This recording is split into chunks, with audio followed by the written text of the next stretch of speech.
We got a big crowd here today. Must be football season here. Welcome. Appreciate y'all coming out, as always. Thank you so much for what you do and covering the Razorbacks and covering our great state. And I know there's a lot of excitement all across our state. And, man, you can feel it in the air. As I shared yesterday, I'm excited about this season. I'm excited about these young men. Day one for the second time. The energy level was extremely high again today, which I loved. These guys were ready to practice this morning. It was a quick turn.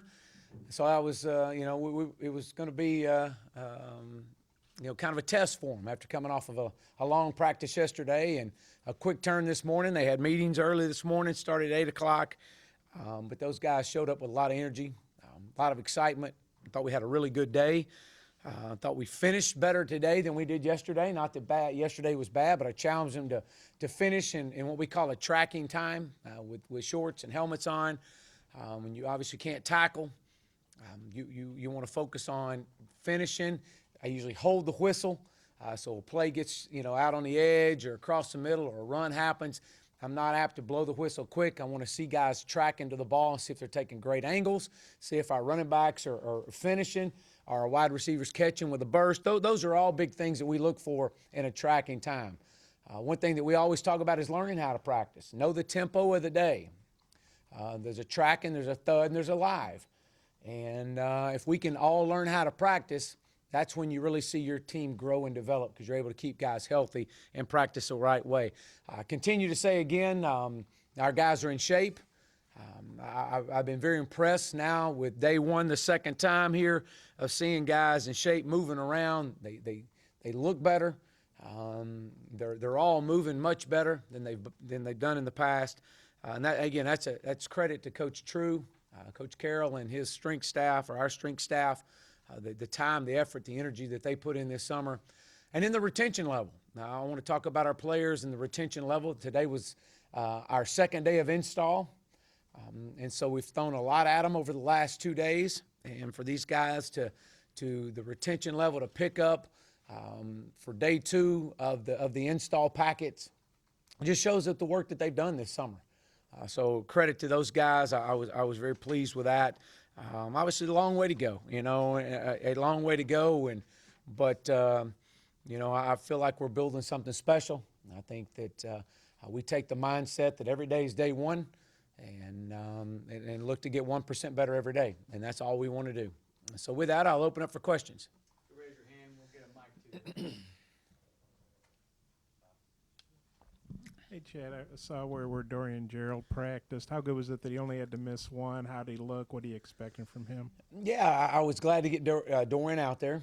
It was good to see him and getting in the flow of things. He only missed a day, like you said.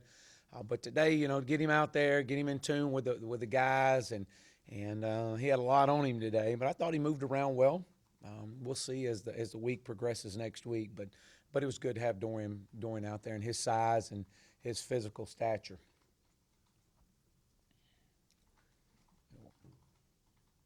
Question? I want to ask you what next week looks like, when you put on full pads, and just kind of the progression of next week, please. Well, we got a 5-day acclimatization period, and we'll go into Monday into more of a shoulder pads and start getting into some of the thud technique. And then I believe Wednesday is our first day of full pads. We'll get some live work in Wednesday and Thursday. Be a lot of really good on good. Doing some live work, tackling to the ground. That'll be some Wednesday and Thursday as well. Friday we'll step back just a little bit, get them ready for Saturday scrimmage. That'll be their first big test, big scrimmage, and so we'll see. But that's what next week looks like. You wanted to get in the stadium for Saturday. Things look on course for being in the stadium. I believe so. I don't know that for sure. I'm hoping to get in there this Saturday. The more of our true Saturday scrimmages we can get into our stadium, the better. We'll find probably more out on that on Monday. But if not, we'll be out here next Saturday, and then hopefully for sure the following week I believe it's the 18th that we'll be. I think it's the 18th that we'll be out there for our final scrimmage. Other questions? What have you seen so far from that nickel Sam backer deal with Hayden Henry and McClure and Munson? Yeah, I think obviously with K. Rich being out right now, you've seen Hayden get in there. Hayden's done a good job with it. He's also trying to get some will backer. I know Chief is working hard on that and cross-training guys.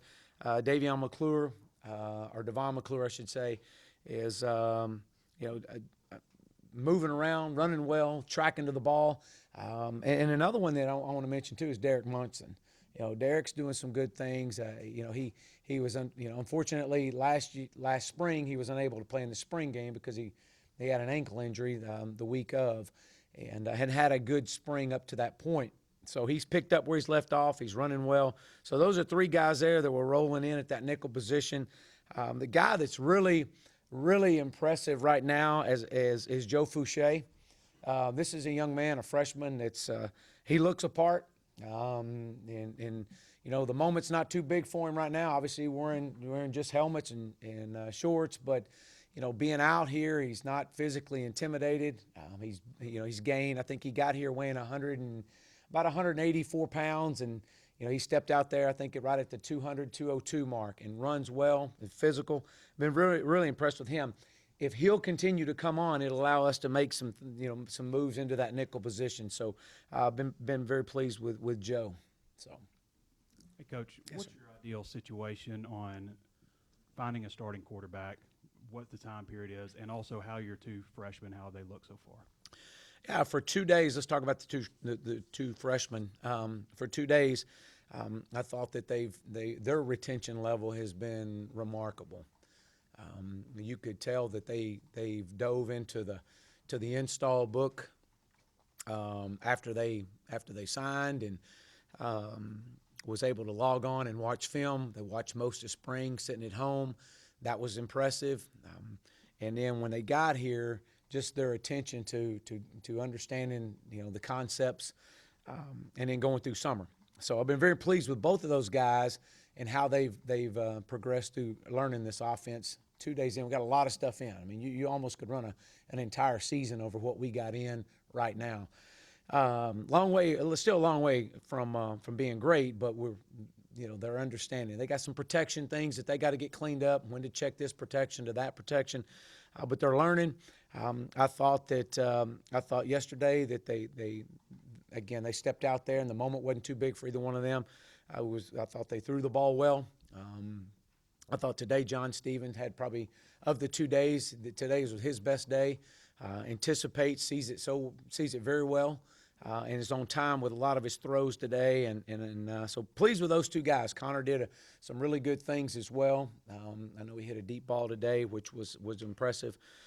And then, back to what we said with, the starting quarterback, what's the timeline on the starting quarterback? And there's really not one. And I know everybody wants to say, when are we going to make it? When are we going to make this call? I don't know. I know we're going to get through the scrimmages, and we're going to see who moves the team down the field and gets them in the end zone. And I would, obviously you can't do it at this time, but these guys have got to feel, they got to feel the pressure. And I want to be, as I've shared with them, and Coach Craddock talks to it all the time. We want the same guy every day. I don't want a guy that's up here one day and down here the next. I want the same guy, up 10 or down 10. I want to see the same guy that's going to keep everything under control and will his team to winning. And so that's our challenge to these guys. The young man that really kind of shot out of the blocks yesterday really well, is Dalton Hyatt. He did some really good things. Nobody's talking about this guy. And so as I shared with him, I said, nobody's talking about you, man. What are you going to do? Are you just going to sit back and you're going to give it up here or what? And are you going to go compete? And so he's done a really good job the last couple of days. I thought Cole has done some really good things, threw the ball well today. Would like to see a little bit more urgency on some of his timing throws. I think that'll come. Ty's very knowledgeable of the offense, which is a strength of his. Sees it well and is getting the ball out. Now, obviously, we got to get in some protections that we got to get checked right, but these guys are all competing, and you know, they're battling and they're pushing each other in that quarterback room, and they're supporting each other out there too, which is impressive to see.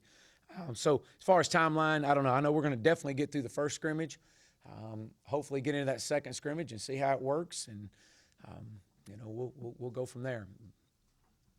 Chad, have you picked team captains yet? If so, who are they? And do you like to have like permanent captains for the season, or captains game by game, or what's your philosophy on that? Yeah, we've got a leadership committee, and you know, Santos Ramirez, Dre Greenlaw, Sosa, you know, Yelda. Those are guys that are part of our leadership committee that are considered our leaders right now. I usually don't like to select a true team captains until we get into the month of November. I want to see how they respond in August, September, and October. So what you'll see is I'll rotate captains out each week. There'll be 4 different captains each week. Try to start with my seniors. But I've got a leadership committee. And then what I do for our team captains, which we'll have somewhere in this building, I think it's a big deal to be the captain of your team. We'll have some place on this wall or in these walls for our elected captains, and they'll be selected by their peers. So we'll come in and we'll have a vote by our team, and it's a team-only vote, and they'll pick the captains of the football team, the one that they feel like has led us, and they'll lead us through the month of November, because we want to have a November to remember and into the bowl game. And so those guys will take over from there. How many guys are on that leadership council? I believe right now we've got 4. I think that's right. 4, maybe possibly 5. We would like to as I shared with them, I met with them this morning, we would like to grab a leader out of a sophomore class and a leader out of a freshman class and get them to join us. It'll be a big deal. We'll make a team function out of it. But it'll only be selected by that group. So we're not ready to select anybody yet. But at some point in camp, hopefully we'll bring a sophomore and a freshman into it, and possibly even a junior. So we'll grow it. Chad, you got so many receivers and basically so little time to get ready for game one. How do you sort out the guys there, and who's really risen up, would you say? Well, we got a lot of receivers. We need a lot of playmakers. And so that's how this whole thing's going to rise is seeing guys that are going to make plays out there on that field. We've seen some good ones out there the last couple of days, and obviously through spring. But as fast as we go, the pace of practice, as you know, you've seen our pace of practice. You've got to have receivers. You got to have depth there, and it's a constant push. These guys also are going to be able to contribute on special teams. And so, again, guys making some plays. We as I shared earlier, Jordan Jones is a young man that really needs to come on. Needs to have a great fall camp. Tobias Enlow, we've talked about him. We get into it. Jonathan Nance. I think Jonathan's had 2 really solid days. I've been very pleased with Jonathan for 2 days. Deion Stewart is another one, and then Jared Cornelius. I think Jared has. It definitely feels like that he's back and feels good. Really running really good routes out there. Made a couple of really good plays. So again, we'll keep pushing them. You'll get into next week, and some of the young guys that are out there, they got to figure out what the difference is between hurt and being injured. Your leg's a little sore, you can still practice. So we got to keep pushing those guys. We run a lot. And as I shared with them, we don't condition after practice. Back in the day, you used to condition. I tell them all the time, I said, you either push or I will, one of the two. So these guys are doing a good job. I'm pleased. Coach Stepp's doing a really good job with them. How's Dalton Wagner responded, and also just Clinton, you work him at center again today, and just kind of who else you're working over there? Yeah, Shane works some center today. And then he also works some left tackle. Dalton Wagner, again, is totally transformed his body. Looks really good. I mean, he looks apart. A young kid that's Coach Fry is really excited about the potential of this young man. So he and Shane are working over there. And another young man that's doing some good things too is Noah Gatlin. Now, this is a freshman that is excited to be out there. He's really working hard. Got some reps in there today with both our ones and our twos. And then Silas Robinson. You'll see Silas is working a little bit of center today as well. So these are 2 young guys that we're excited about. It's going to provide some depth for us. Hey, Coach, it's pretty amazing, the physical transformation of the offensive line for those of us who haven't been around as much up here lately to see that. Is that a Chad Morris offensive line? Is it still a work in progress physically? Is it something that's where you want him to be, or is it still more to come? Well, we got to have guys in that offensive line that can move. I mean, with what we do, it's all about moving. We do a lot of gap scheme, pulling, wrapping, outside zone, inside zone. Guys constantly have to be moving. And to watch these guys, when you see Brian Wallace and you see a before picture and an after picture of this guy, and you don't even have to see the picture, just watch the way they walk around. Just watch the confidence level that these guys are walking with because they feel better about themselves. And that's what we're trying to get to. And we got to be physical. We all understand that. This is a tough sport played by tough people. And so we have to present that way. We got to practice that way. We got to demand toughness. But you also got to have confidence when you step on that field. And so I'm pleased with the direction we're going. Coach Fry and his ability to work and move guys around, to cross-train, is going to be the challenge, and to create the depth. And so, but he's done a great job with it. We've done that before, and I think it's all about finding those best five and then find out where they fit, and then find the next group after that. But definitely on track, and that's a credit to Coach Carroll and that entire strength staff, because they knew coming into the summer months that this was going to be our transformation phase, and they had a lot of work to do. Yes, sir. Coach, if you can you talk a little bit about Christopher Lopez, kicker from Rogers? Yeah, he's not in the 110 at this moment. He'll join after school starts. But I will talk about our kickers. Obviously, Connor Limpert and Preston Stafford.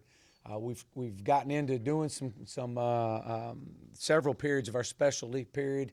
Especially we do a specialist period at the end of practice, and whether that's pooch kicks, onside kicks, punting, and I think those guys have done a good job. Blake Johnson again for 2 days in, and Reed Bauer. And Reed Bauer is gonna push. He's gonna make a push. He's not gonna just surrender the job to Blake. So I think we got a good competition going on right there. I can't wait to see them in some live work, to see how on both sides that they respond in both kicking and in punting. Coach, where are you at in terms of the 85 scholarship limit, and how many do you think you're going to be able to get into the 2019 recruiting class? With our 85 right now, I am sitting somewhere around the 82, 83 mark, maybe somewhere in there. We'll get to 85, but for sure we will. But that's where we're sitting right now. Looking at that 2019 class and how many we feel like we're going to sign, I think you're going to see us probably be able to wind up signing, I would say somewhere around the 19 to 22 mark. That's kind of what I'm thinking and looking. We've got some guys that, as you always look, you always take your number and you always usually add a few to it. It's kind of what I've always dealt with, and places I've been in the past. You take the number you got and you anticipate there's going to be some attrition along the way. Guys leaving early or what, and usually add 6 to it. It's kind of what I've always had and worked with. And sometimes 6 is on a low end. So that's just kind of what we've done. But I think we got 15 seniors, and adding 6 of that gets you to 21. So again, I'm anticipating that we have some guys that have a great year. They have opportunity to come out. Man, if it benefits them, and then we're definitely going to give them the support and direction they need. And we got that means a lot of good things are happening. That's what that means. And so, but we got some guys working extremely hard for that. But I'd say somewhere probably no higher than 22. I was just curious because we were talking about the freshman quarterbacks earlier. The policy of not letting newcomers talk to the media. Do you do that at SMU, or sort of the process behind? Yeah, we usually wait till after they're first. They participate in the game, and then they're open at that point. So. Is there sort of a reason for that? Or? Well, just yeah, really there is, and it's the fact that just kind of something I want to hold on to with those freshmen and get them ready to go, and I want to make sure that they're able to contribute out there on that football field before we step them in front of, and represent this team and understand what our standard is and how we operate, and nothing's going to be given to you. And, You know, they've all been the greatest in their high school, and we want to see how they get out on that football field, and they've earned the right to stand up and celebrate their team and their teammates. So that's kind of what we've done. Hey, Coach, two things real quick. Where do you feel like the offense is in terms of installation, the learning curve? And then the second thing is, with a group that lost so many games last season, how do you kind of handle the mental part of that, the psychological, any scars they might have? Well, let me start with the offense. We've had a lot of install the last 2 days. A lot of that install was the retention from the spring. And so we added to what we had. So we went back, if you kind of look at it, we went back to what we installed day one of spring. And they've had all that in all summer long. And then we added to it. We added some stuff that we didn't get to in the spring for day one. So we put a lot on them. And then today was the same way. Today was a day two of like spring plus some more. So they've got a lot. As I shared with you, we could literally stop right now and get through the season with what we got. It's not what I want to do. Right now, it's all about inundating them with the offense, and then at some point we'll figure out what sticks, what we can do, what we can't do, and start pulling back. But right now is not the time to pull back. As far as what was this? Yeah. You know, really. You know, I always talk about it's the windshield and the rearview mirror theory. You know, what's happened in the past is the past. We don't want to forget it. We want to look back in that rearview mirror, and there's a reason why that mirror is a little bit smaller than the windshield is because it's not nearly as important to know where you came from as this where you're going. And so we're not going to focus on the past. I mean, these guys are walking around here with a whole different confidence level. From the transformation of the body to the way they feel about themselves, their team, nobody's picking them to do anything. And I told them this last night. I love that. I love it. Lie in the weeds, lay camouflage, and strike when you're ready. And so, but we're going to be ready. And you know, you just tell us when we need to play and where we need to play, and we're going to be there. And that needs to be the mindset. So to walk around and, you know, hey, I've been a part of this and didn't win much. I mean, hey, look, that's behind us. It's what are we going to do now? How are we going to be the best team we can be today? And are we a better Arkansas Razorback football team right now than we were yesterday? And the answer to that's yes. And yesterday we were better than any point in time in spring. And so if we can continue to get 1% better, then all that stuff will take care of itself. It really will. And, you know, the real challenge is going to be when adversity hits you. Now how are you going to respond? And so now it's our job as coaches is to put them in adverse situations through camp. And we are, and we all know that you know, being day one for the second time, next Wednesday and Thursday's coming. Now, how are they going to respond with a little bit of adversity? That's why it needs to be hot as it can possibly be out here. I mean, I wish we could have a heat wave roll in here. Because we need that. So, in Atlanta, you said that you knew you were going to have to tweak some things. Yes, sir. Has that started yet? Can you elaborate a little bit? Yeah, I don't think we've had to quite tweak anything just yet because we're going through so much install. But there'll be a point in time that we'll say, and I'll kind of reference it like this. Maybe let's start with our quarterback. Maybe you got a quarterback, you run the zone read. Zone read's part of our system. Well, maybe you got a quarterback that's starting for you he's not the best runner. Well, then we don't need to ask him to be the major force. His read after the pull is a run. We need to make his next force needs to be a throw. So that's tweaking the zone read. Now, maybe we got a guy that starts for us that's really good at running the football. And then we want him, as he makes that pull, to have more of an option to run it before he throws it. So that's just tweaking the offense. And so, you know, working your RPOs for guys that maybe don't run as well as others. It's just adjusting. Tweaking it, calling it answers, but that's what it's about. Absolutely, 100%. Yeah, Chad, now that you got Boyd in, how do you feel about your running backs? The depth, the talent, just that group as a whole. Yeah, we got some depth there, and we got a lot of competition at a running back position. again, these guys are, when Coach Traylor gets them in there and they get the reps, they're full speed. You're competing their tail off. I mean, you sit here and you look at Devois and the way he looks right now.